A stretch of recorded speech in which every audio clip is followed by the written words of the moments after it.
Então meditar na palavra do Senhor. Permaneça agora com a sua Bíblia aberta em Mateus capítulo 18, essa leitura que nós fizemos. Vamos orar mais uma vez. Feche os seus olhos, curva a sua cabeça. Senhor, mais uma vez nós queremos te dizer de todo o nosso coração que dependemos da poderosa ação do Espírito Santo. Esclarece, ó Deus, a tua palavra à nossa mente. Abre o nosso coração. Leva a nossa mente cativa à obediência de Cristo Jesus. De modo que somente o Senhor tenha acesso à nossa mente agora, nos fazendo entender a tua palavra. Em nome de Jesus, mudando as disposições interiores e afinando o nosso sentimento, o nosso coração, alinhando-nos aos teus propósitos santos, para a glória do teu nome. Amém, Senhor. Amém. Nós estamos vivendo uma época que se fala muito de mudanças, né? Para todo lado é mudança. Mudança no jeito de falar, por causa das tecnologias. O Rui gosta muito desse assunto. E a gente, quando se depara realmente com essas novas tecnologias de comunicação, nós vamos percebendo que o jeito de conviver das pessoas mudou, né? Mudou o jeito de falar. Nós só falamos de mudança. É mudança na economia, né? Tudo é mudança. Hoje estava ouvindo um especialista, né, da área aí do governo, num debate na televisão, numa conversa na televisão, e falando que toda essa crise que nós estamos passando é fruto das mudanças, né? As mudanças necessárias, mudança nos rumos da economia, mudança nos rumos sociais do país, mudanças na educação, é mudança para todo lado. E as pessoas estão procurando mudanças. Muitas pessoas chegam na igreja querendo mudança. Aí vem placas, vem mudar a sua vida. Opa, é isso mesmo que eu quero. Quero mudar minha vida, ela está sem graça. Eu não quero mais saber, eu quero outra vida. E Jesus, então, aqui nesse texto que nós acabamos de ler, vai falar para os discípulos de uma grande mudança. Da verdadeira mudança. Jesus, então, vai explicar para os discípulos o que é uma mudança de verdade. Uma mudança estrutural. Uma mudança que mexe com a raiz do nosso coração. E aí muda os rumos da nossa vida. Esse, na verdade, é o último grande discurso do nosso Mestre Jesus. Jesus estava na sua viagem para Jerusalém, sabendo que dali ele não voltava. Era a viagem que iria terminar na sua crucificação. E Jesus não está fazendo uma viagem cabisbaixo, triste, porque sabia do que ia acontecer. Jesus está atento a todas as possibilidades de ensinamento pelo caminho.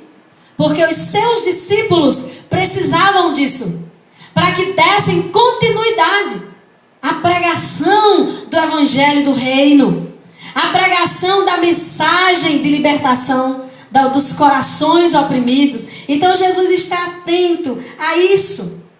E naquele momento, essa sua mensagem final, seu grande discurso, diante de uma perguntinha pequena, Jesus faz um discurso longo. Esse capítulo 18 está aqui todinho. Eu me lembro que uma vez eu entrei na sala de aula, sem intenção eu fiz uma coisa. Eu digo que o professor, o líder, tem que ter sempre uma intenção. Naquela hora eu entrei e o tempo que eu ocupei dando a resposta para a minha aluna, eu realmente não me intencionei, né? Ela fui entrando e ela me fez uma pergunta. Professora, uma diretora de escola pode ser homofóbica? Eu botei minhas coisas em cima da mesa, a mente viajou na possibilidade de que alguma coisa tinha acontecido na escola, né? Alguma coisa tinha acontecido por ali aqueles dias, e ela queria usar a minha fala contra a direção da escola, com certeza. A mente já, né? E eu botei minhas coisas em cima da mesa e disse: vamos fazer o seguinte, eu vou te fazer uma outra pergunta. E dali comecei a conversar com a turma toda sobre aquela pergunta. E quando eu me dei conta, tocou o sinal, terminou minha aula. 2 tempos de aula. E ela disse: nossa, professora, eu nunca imaginei que minha pergunta era tão importante. Eu disse: por quê? Ela disse: a senhora passou a aula todinha me dando a resposta. E eu disse: você entendeu alguma coisa? Ela disse: entendi, professora, obrigada. Jesus aqui, ele está fazendo isso. Os discípulos fizeram uma pergunta praticamente assim, do nada. Mas Jesus percebe a profundidade daquela pergunta. Porque Jesus conhece os corações. E ele não trata aquela pergunta como uma coisa banal. Ele dá extrema atenção e dá uma resposta comprida. Ele não disse de imediato sim nem não. Ele dá uma explicação longa que mexe com a mente dos discípulos. Esse é o Mestre Jesus. É assim que Jesus trabalha. Ele leva a gente a pensar o que é estar com Ele.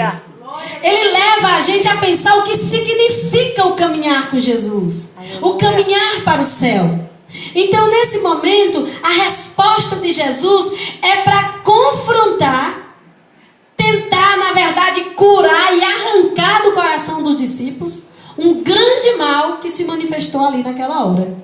O mal do ciúme. Diante daquela pergunta: Senhor, quem é o maior no reino do céu?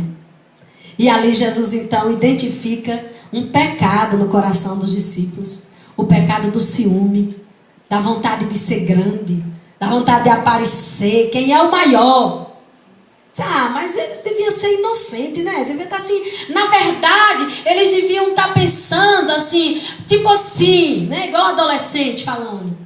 Não, Jesus não dá rodeios. Jesus não vê essa pergunta como uma coisa simples, como fruto de uma curiosidade somente. Jesus vê isso como fruto do pecado no coração dos discípulos. É isso que Jesus está abordando aqui. Quem é o maior? Não é pergunta inocente. É cheia de ambição essa pergunta. É desejo ambicioso. Dizer qual é o meu lugar. Qual é a minha posição. O que é que eu ganho nesse negócio? Uma pessoa uma vez ligou lá para o seminário, em Volta Redonda, querendo informação sobre o curso. A primeira pergunta que a pessoa fez foi assim: aí é o Seminário Betel Brasileiro? É. Aí tem o curso de teologia? Tem. Então, as perguntas da pessoa. Aí a pergunta fundamental: com esse curso, eu vou me tornar um pregador famoso? Eu disse: como assim? Famoso, irmã. Que viaja, porque Deus tem uma grande obra na minha vida. Eu disse: tua igreja te conhece? Como assim? Ele perguntou. E eu disse: quem é você na sua igreja? Você é conhecido pelo que você faz na igreja? Pelo serviço que você presta na igreja? Não, porque eu quero me preparar, porque Deus disse que tem uma grande obra na minha vida. Eu disse: meu filho, pois comece sendo conhecido dentro da sua igreja. Quando você for conhecido na sua igreja, na sua cidade, aí você passa aí para o estado, para o bairro. Quem sabe um dia o mundo vai saber quem é você. Pelo que você foi do lugar onde Deus lhe colocou. Esse desejo ambicioso dentro do coração do homem, de que até mesmo nas coisas de Deus, nós queremos tirar vantagem pessoal. Eu quero ministério para eu ter a ascensão que eu não tive na vida comum, na vida secular. Eu quero pregar porque eu não tenho a fama, eu não estou nos outdoors, eu não estou lá na televisão, eu não estou na mídia, mas Deus me chamou para estar na mídia pela pregação da palavra. E na verdade, isso é fruto daquele pecado que estava no coração dos discípulos. A ambição, o desejo de ter por ter, o desejo de ser por causa da grandeza da posição e não por causa da glória de Deus. Aleluia. Então a prova de que eles estavam imbuídos, envolvidos num sentimento tão pecaminoso é de que quando Jesus pergunta, e você vai perceber isso no mesmo relato feito por Marcos, lá no capítulo 9, quando Marcos conta essa mesma história, diz que quando Jesus perguntou: vocês estão falando de quê? Diz que eles ficaram com vergonha, ficaram sem graça, porque estavam conversando acerca desse negócio, quem será o maior. Aí está a prova de que não se tratava de uma coisa inocente. O constrangimento deles diante da pergunta de Jesus. E a grande questão é que Jesus tinha acabado de dizer que ia morrer. Jesus tinha acabado de contar isso para eles. Olha, chegou a hora. O Filho do Homem vai ser entregue. O Filho do Homem vai padecer. E eles tinham ficado constrangidos, tristes. Não, mestre. Mas a caminhada continuou. E tão rápido, aquela história da morte de Jesus cedeu lugar para esse espírito de grandeza, por essa busca de status. Imagina isso. Jesus tinha dito, eu vou morrer, viu? E vira as costas e continua andando. Quando olha, vocês estão falando de quê agora? Jesus, e no teu reino, quem vai ser o maior? Imagina a decepção. Eu sofreria uma grande decepção. Mas o mestre não desistiu dos seus escolhidos. Essa é uma característica de Jesus. Jesus identifica, Jesus aponta o mal no nosso coração, o pecado que habita em nós, mas não desiste de nós. Porque este que aponta o pecado é o que tem a cura para o pecado. Glória a Deus. Porque Jesus não quer que nós andemos com Ele do mesmo modo que estamos, guiados pela nossa natureza pecaminosa. Jesus quer que andemos com Ele, guiados por Ele. E guiados por Ele, nós refletimos as coisas que vêm de Deus. Como diz o apóstolo Paulo aos Colossenses, pensai nas coisas que são do alto. Amém. É assim que nós sentimos, é assim que nós pensamos, é assim que nós agimos quando andamos com Jesus. E então, para começar a sua resposta, Jesus pega uma criança e usa aquela criança como ilustração. E quantas pessoas citam esse texto, mas não percebem a profundidade dele? Jesus pega aquela criança e coloca ali e usa como ilustração. Diz, olha, é assim. Quem nos fizer como esta criança. E então começa a discutir isso com eles.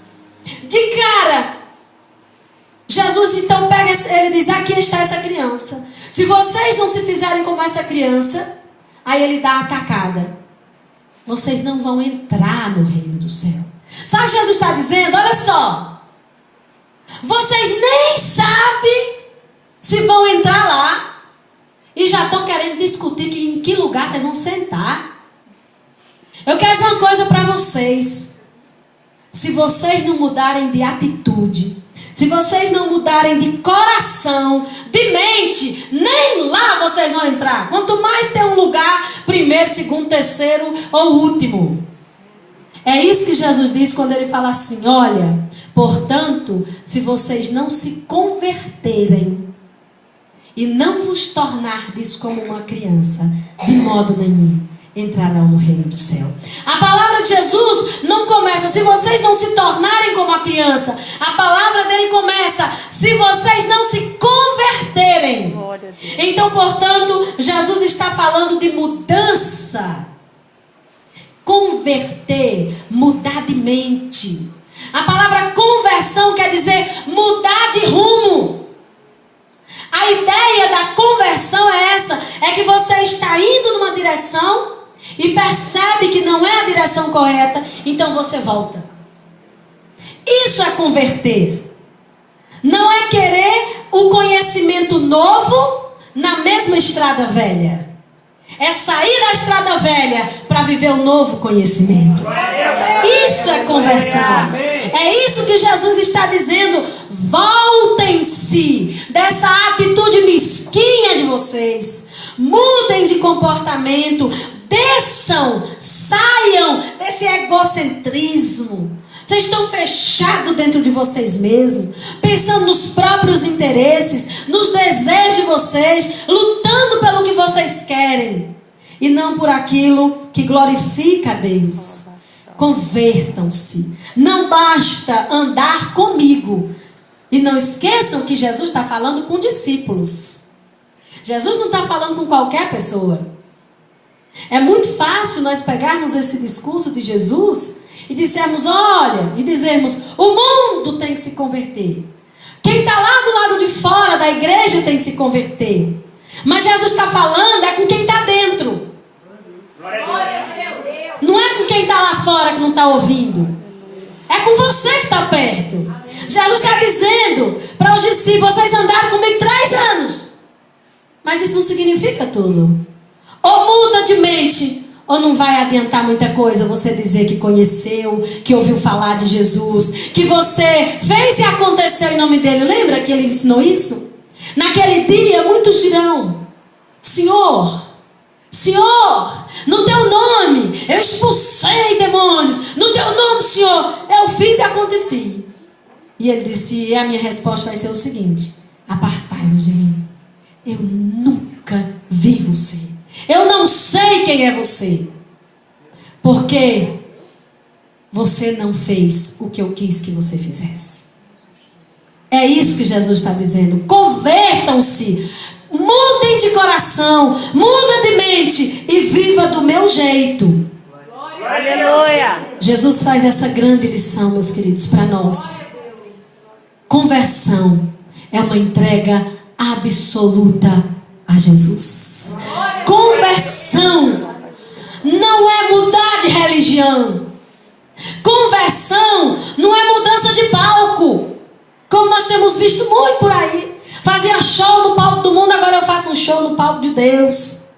Conversão não é mudar de roupa. Conversão é deixar o Espírito Santo de Deus mudar sua mente, para que você de fato seja de Deus. Conversão é essa entrega, é tudo que eu sou, tudo que eu tenho para a glória de Deus. E coração pela metade não é coração, tem que ser coração inteiro. E aí você pode perguntar, mas como é que eu sei que houve conversão verdadeira? Jesus traz aqui algumas evidências dessa conversão verdadeira, que é uma entrega absoluta a Jesus. E a primeira característica dessa conversão que Jesus traz para nós está no versículo 3. É uma humilde confiança em Jesus. Humilde confiança.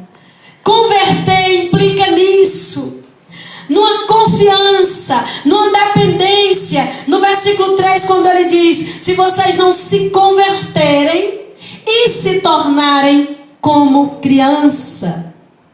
Tem uma música bem interessante, bonita, eu gosto muito daquela: quero ser como criança e depender de ti. Mas às vezes sou levado pela vontade de crescer. Quantos de nós, quando éramos criança, não pensávamos no dia em que nós íamos ter carteira de identidade? Agora a gente tem carteira de identidade antes do 18, né? Mas eu ficava pensando, quando eu peguei minha carteira de identidade, eu falei, agora eu sou gente, né? Eu sou adulto, né? E agora eu posso tomar minhas decisões, eu sou dono do meu nariz. Porque aquilo representava para nós a autonomia. Eu não preciso mais que meu pai me diga o que eu vou fazer, ou que minha mãe me diga o que eu vou fazer. Eu tenho meu emprego, eu tenho minha carteira de habilitação, eu tenho minha identidade, eu tenho isso, eu tenho aquilo, agora eu sou adulto. E como diz essa música, às vezes eu sou levado por essa vontade de crescer. O problema é que quando nós pegamos essa vontade de crescer e colocamos dentro da nossa relação com o Senhor Jesus, aí acontece isso. Eu deixo de simplesmente crer. Eu deixo de simplesmente confiar em Jesus. É uma humilde dependência, tornar-se como criança. Talvez de todas as qualidades que nós podemos falar de uma criança. A inocência da criança, isso, aquilo, outro. A qualidade que Jesus está destacando aqui é essa que confronta diretamente o sentimento apresentado pelos discípulos. O sentimento de egoísmo, que é a característica da humildade.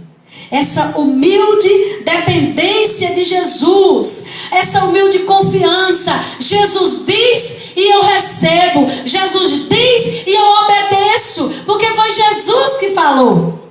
E eu vou com Jesus. É confiar, é crer. E ele deixa isso bem claro em todo o contexto dessa leitura. Que o ser como criança é essa crença verdadeira nele, total nele. É Jesus e nada mais. É a suficiência de Jesus. É Ele que é capaz. É Ele que faz. Ele diz isso quando ele se refere no versículo 5, quando ele diz: quem recebe uma criança dessa, recebe a mim. Quando ele diz no 6, que quem fizer tropeçar um destes pequeninos que creem em mim. Então, Jesus não está falando da criança pela criança, mas de como ele pega aquela criança, na sua característica de humildade, para representar, para ilustrar como é que tem que ser um discípulo seu. Assim, humilde. Um dia eu estava limpando o meu filho no trocador em casa, quando ele era já bebê, assim, de 4, 5 meses. E da porta do quarto dava dava para ver a escrivania onde Rui estava.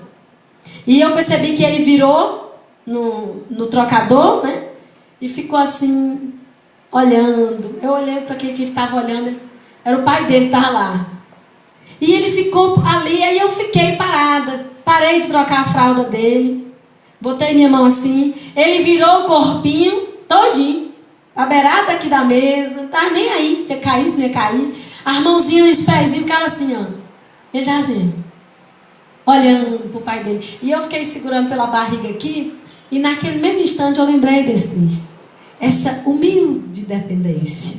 Ele estava embevecido pelo que ele estava vendo. Porque ele estava vendo o pai dele. A figura mais linda que ele podia ver. A coisa mais gostosa de se ver. É disso que Jesus está falando. Desse prazer de olhar para ele. De estar com ele. De andar com ele. É o meu mestre. E eu quero parecer com ele. Aleluia. Não importa o que é que vão dizer. É o meu mestre. Aleluia. E eu vou andar com o meu mestre. É isso que Jesus está falando do humilhar. Quem quiser ser grande, ele vai dizer lá no capítulo 20, ele continua esse discurso. Você quer ser grande? Abaixa a bola, meu filho. É isso que ele está dizendo.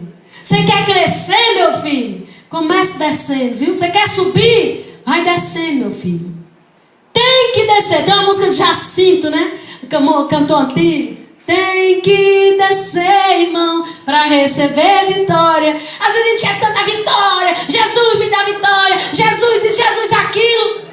Desce, meu irmão. Desce. Aprende a depender de Jesus. Obedece a Jesus. Anda com Jesus. Aprende com Jesus. Porque entrar no reino diz respeito à salvação. E salvação é presente que é Deus que dá. Aleluia. Não é eu que tomo de ninguém. Salvação vem da graça de Deus. Paulo diz lá em Efésios capítulo 2, versículo 8: isto não vem de vós, é dom de Deus.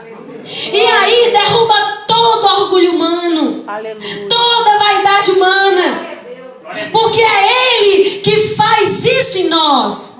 Para que nós, humildemente, saibamos dizer com verdade: a Deus toda a glória.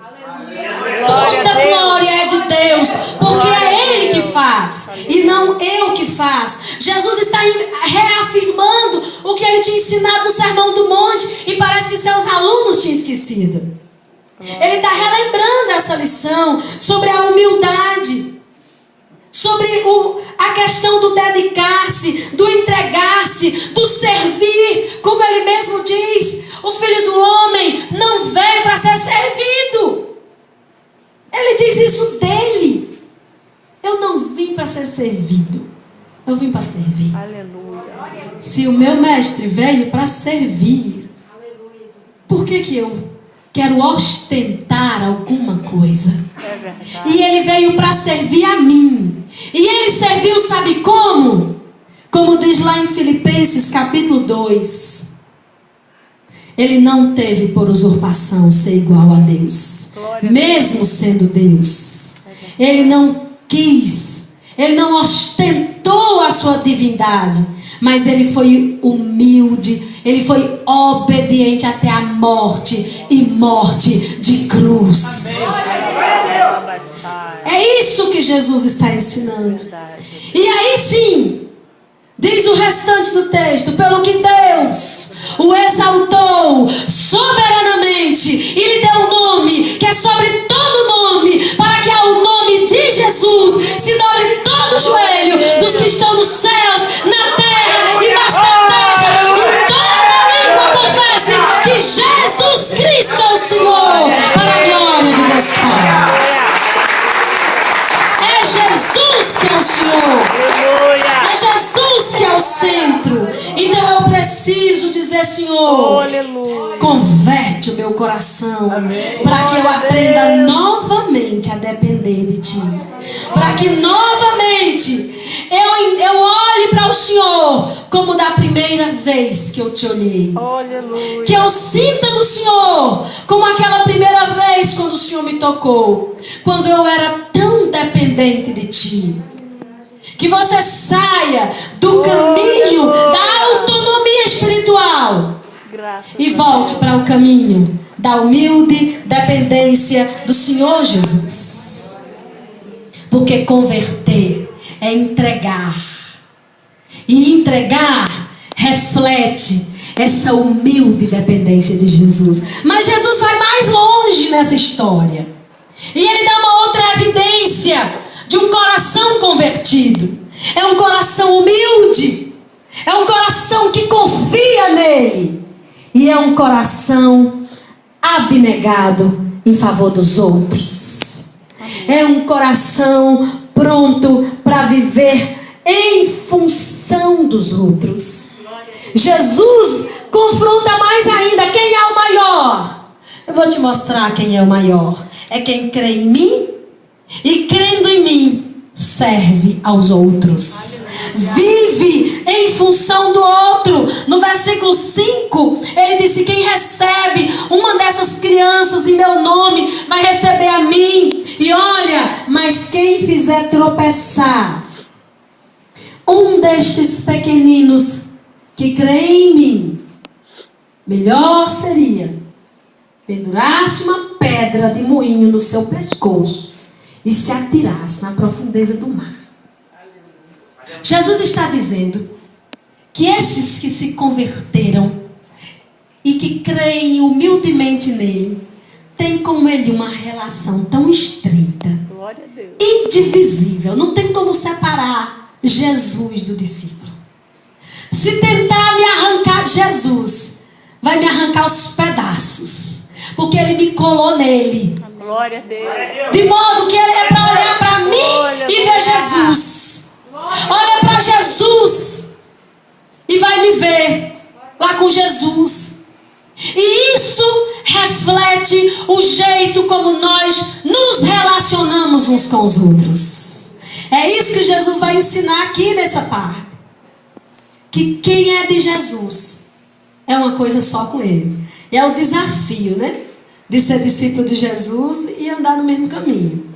É olhar para o outro e dizer assim, como diz minha irmã: Jesus tem cada inquilino, mas é o inquilino dele. E quem julga é ele. É ele que diz que é dele e acabou a história. Não sou eu que digo quem vem no caminho e quem não vem. É todo que crê nele, que está no caminho com ele. É propriedade exclusiva de Jesus. E eu tenho que respeitar isso. Aleluia. Quando Saulo estava indo perseguir os cristãos, ele está lá na estrada de Damasco, com carta, com autorização para pegar tudo que é cristão, trazer preso, arrastar para Jerusalém. E lá no caminho ele escuta uma voz. Ele fica atordoado, ele cai por terra, porque aquela voz é muito forte, é muito poderosa. E está perguntando assim, ó: Saulo, Saulo, por que me persegues? Qual dos cristãos estão falando comigo agora? Porque Paulo estava indo perseguir os cristãos. Então qual era o cristão que estava falando? Era a voz de quem estava escondido no meio do mato? Saulo, Saulo, por que me persegues? Quem és tu? Eu sou Jesus, a quem tu persegues. Glória a Deus. Essa é a relação que Jesus tem com os seus discípulos, com aqueles que humildemente creem nele. Essa relação estreita que Jesus compra a nossa briga. Porque a briga é conosco, a briga é com Jesus. Aleluia. E meus queridos, nós estamos sendo muito desafiados nesse tempo a deixar Jesus comprar a nossa briga. Mas infelizmente, parece que nós cristãos estamos querendo defender nossa própria causa. É triste quando nós vemos servos do Senhor defendendo com base nas leis, nisso, naquilo outro, no direito civil, na Constituição brasileira, o respeito aos cristãos do Brasil, o respeito à liberdade de culto. Nós reclamarmos isso com a Constituição na mão. Essa mesma Constituição que dá direito de culto para mim, dá direito para o macumbeiro, dá direito para o espírito, dá direito para todo mundo. Essa mesma Constituição que dá direito para eu viver como cidadão, do jeito que eu quiser, dá direito para o homossexual, para a prostituta, para o drogado, para todo mundo. Não é com base nesta lei que o cristão se defende. Porque quando se trata das coisas concernentes ao evangelho do reino, Jesus disse assim: olha, quando vocês forem levados para os tribunais para se explicar, não tenha medo. Deixe que o negócio é comigo. Meu espírito vai dar a palavra. É coisa de Deus, meu irmão. Eu me lembro que no primeiro campo de meu pai é pastor, hoje jubilado no sertão lá do Ceará. Primeiro campo de pai, chamado Nova Olinda. Hoje é uma cidade grande, mas Nova Olinda era o fim do mundo naquela época, né? Nós tudo criança, mas eu me lembro disso. Irmão Expedito, primeiro convertido. Irmão Expedito naquela época devia estar com uns 50, por aí. E irmão Expedito disse assim: sabe, pastor, eu quero dar meu testemunho para o senhor. Aí disse: pois não, irmão Expedito, diga. E ele foi o primeiro crente, irmão Expedito, até só tinha ele. Aí ele disse assim: olha, pastor, eu estou muito feliz porque veio essa igreja para cá. Era a primeira igreja evangélica a chegar dentro de Nova Olinda. Então você não tem noção da quantidade de pedra, de mijo, de ovo, de bala, de tudo que você pudesse imaginar. Tudo do mundo, né? Aí ele disse: eu estou muito feliz porque Deus mandou essa igreja para cá. Faz tempo, olha, eu não sou crente hoje por causa do Senhor, não. Eu louvo muito a Deus porque mandou o Senhor. Mas eu fazia tempo que eu estava pedindo a Deus para vir uma igreja aqui, para Nova Olinda. Porque, ó, pastor, eu recebi Jesus, eu criei em Jesus faz muitos anos. Eu era um rapaz. Tinha uma igreja do Crato, cidade vizinha, que vinha com um grupo de jovens para cá, para Nova Olinda, fazer culto na praça. Aí o povo jogava pedra, jogava terra, os crentes embora, cuidado. Ninguém ouvia. Mas teve um dia, foi a última vez que eles vieram. Jogaram tanta terra que ninguém conseguiu dizer nada. Mas teve uma mocinha, que foi a única que conseguiu falar alguma coisa. Aquela moça cantou uma música. E naquela hora, aquela moça cantando, eu estava vendo tudo aquilo. E eu disse: eu vou ser dos crentes agora. E daquele dia em diante, eu disse que eu era dos crentes. Mas nunca mais os crentes vieram. E eu fico pedindo a Deus que um dia, se Ele puder me dar esse presente, de eu ver aquela moça de novo. Aí minha mãe já estava chorando, que era minha mãe a moça. Tinha sido minha mãe. Veja como é que Jesus faz. Aqueles discípulos de Jesus, há tantos anos atrás, pensaram que não estava valendo a pena. Mas o dono da seara, que mandou a gente semear, não mandou a gente julgar a terra. Mandou a gente lançar a semente. A terra é problema dele. Ele sabia o tempo do fruto. Ele sabia, porque ele compra a nossa briga. Porque a nossa briga é a briga dele. Quando nós estamos na causa do evangelho. Agora, nas nossas brigas egoístas, como os discípulos estavam, a palavra de Jesus não é para o mundo, é para nós. Converta seu coração. Mude de atitude e viva em função do outro. Seja mais abnegado. É muito sério.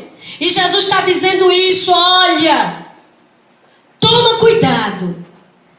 Porque quem crê em mim é propriedade minha. Amém. E se você fizer tropeçar, o tropeçar aí é fizer qualquer coisa para atrapalhar a caminhada.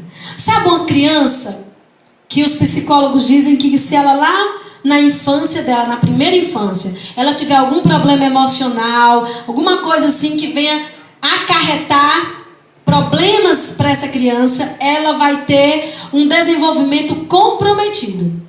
E lá na fase adulta, ela vai representar isso. Ela vai, através de suas atitudes, demonstrar aquilo que ficou prejudicado lá atrás. Aquela agressão, alguma coisa que aconteceu, que gerou trauma, na fase adulta, isso vem à tona. O desenvolvimento dela ficou comprometido. Aquela criança que não teve as vitaminas todas, que ficou meio atrofiada, nanica,